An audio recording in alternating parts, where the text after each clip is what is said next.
I want to talk about the play that changed last night's football game. The score was 17-all. It's on Thursday Night Football, the first game on Amazon Prime, between two teams who are conference rivals, division rivals, and the Chargers had won the last two games in Arrowhead. A Thursday night win would give them not only a two-game lead over the Kansas City Chiefs. Remember, they beat the Raiders in Week 1, and the Broncos lost to the Seahawks in Week 1. Put them in great position.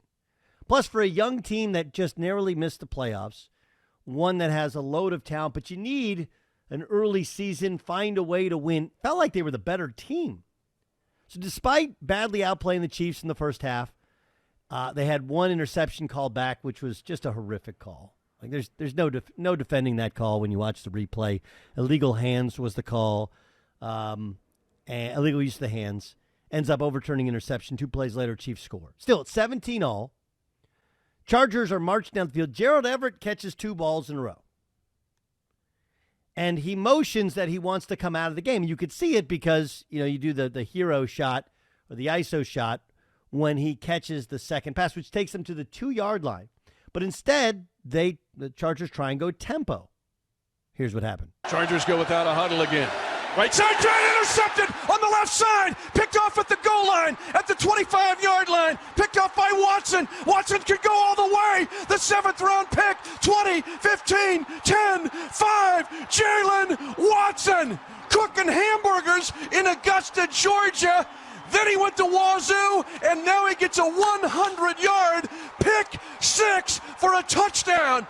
Kansas City at 10:29 to go in the game. A remarkable call on the Kansas City Chiefs radio network. Really, really good play-by-play call. But here's the thing.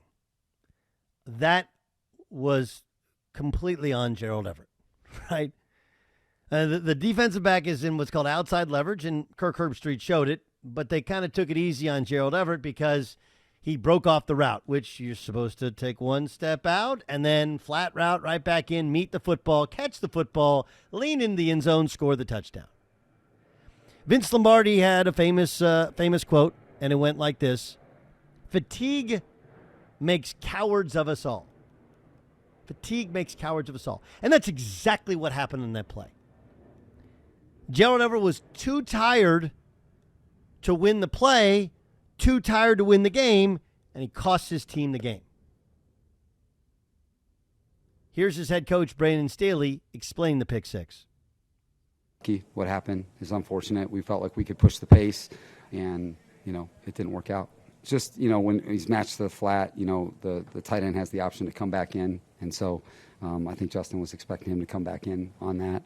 But, it's just one of those unlucky things that happen, and obviously we'll learn a lot from it. That's a very nice way of saying he was supposed to come and meet the football. He didn't. And what looked like a great defensive play was the ball thrown right to him because he broke off his route because he was tired. My college coach had an expression: you can be tired, but you can't play tired. That is 100% on Gerald Everett. You cannot allow fatigue to make you quit on a play. I don't care how tired you are. It's interesting. As many of you know, I got a chance to coach in Israel this summer. And a little shout out to my boy Ofek Reef, who played at Yeshiva. Okay. And now he's playing professionally in Israel. And the day before the championship game, he had strep throat. He had tested positive for streptococcus, right? Now, what is strep throat? He had strep throat, started taking some antibiotics. By the day of the game, he was cleared to play and tested negative for strep. But he still wasn't feeling good, and so he didn't go through shoot around. And there were times in the first half where he took himself out because he was tired. And the second half, your boy decided, we're going small, right? And the team we were playing against had a big old center who played at Florida International. I don't know, he's 6'9", 6'10", shot blocker. And we pulled him out in the court, and he was switching on the ball screens, and we attacked him with Ofik, who's a very talented, very athletic kid. And he was winning us the game. And he turned to me and he's like, Coach, I need to come out. And I said, you're not coming out. You're not tired. And he looked at me. He's like, no, coach, I need to come out. I said, you're not tired. You're not coming out. And somehow, magically, he made it through. Now, part of it was the other team was tired as well. I didn't want to take out the guy who was killing them. And we were less tired than they were. And you can mentally push through these things. When Brandon Staley says we'll learn from it, that is a line in the sand moment. And it's not just for Gerald Everett. It's for anybody in that football team. You're tired? You want to come out? Got it. Hear it. And the next possible opportunity, we'd like to get somebody in for you. But in the meantime, while you're in between those lines, you have to give it everything you have. You can be tired, but you can't play tired. Fatigue makes cowards of us all. Perfect line. Because Gerald Everett's a good player. He had the 2 previous catches. He was, in many ways, dominating the game. But allowing fatigue to let your body shut down and not complete a route, not do what you're supposed to do, cost your team the game. You just cost your team the game. One play. And you go back and go, well, they were down 7, then they got the ball back, and then the drive stalled, and then they punted, then they got the ball back. They're down 10, and they go down and score a touchdown, but it's too late. The onside kick, which they did fumble, and all these other. You can talk about all those other things. But the Chiefs were backpedaling. And we could say, you have fans saying, fanboys saying, well, that's on the coaches. He wanted to come out. Like, no, dude. We're going to throw you the ball. You're going to be the hero. You caught the previous 2. Now you're too tired to catch another one?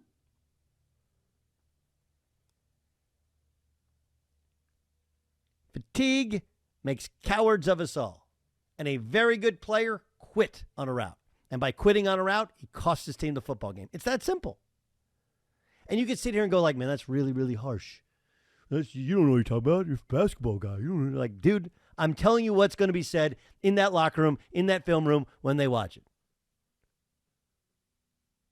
You kidding me? You're quitting a route because you're tired?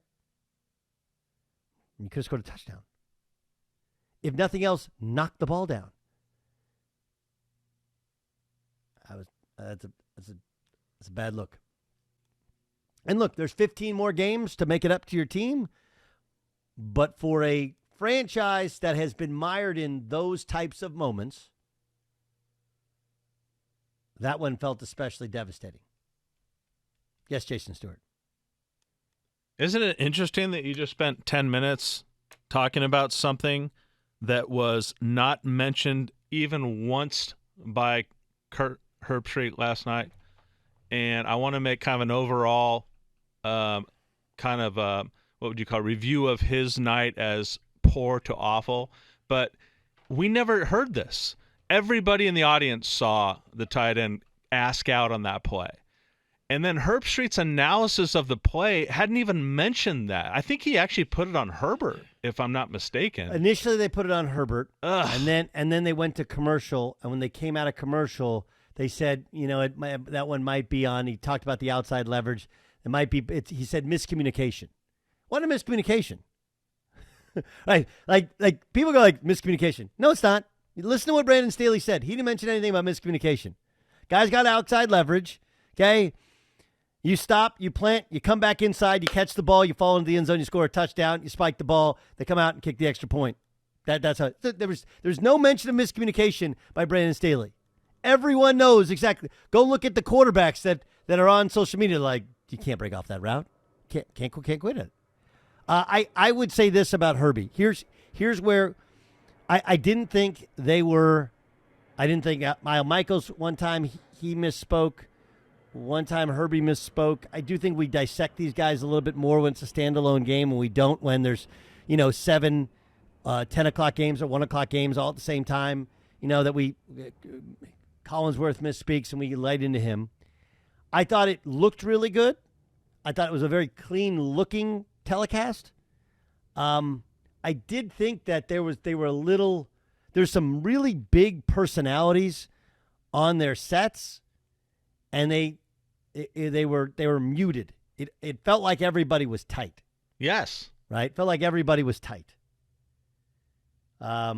Which is interesting. I don't know what's behind that, but when you see some real, look, Carissa Thompson is she's an amazing talent. And she did the job. She was fine, but she wasn't Carissa Thompson, right? She just wasn't. I thought the post game was a little bit better. Here's something. Did you guys notice this? And I think you mentioned this in our meeting before the show, Jason. When you're watching a streamed NFL game,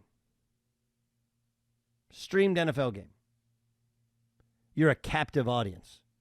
Like, you can't channel surf.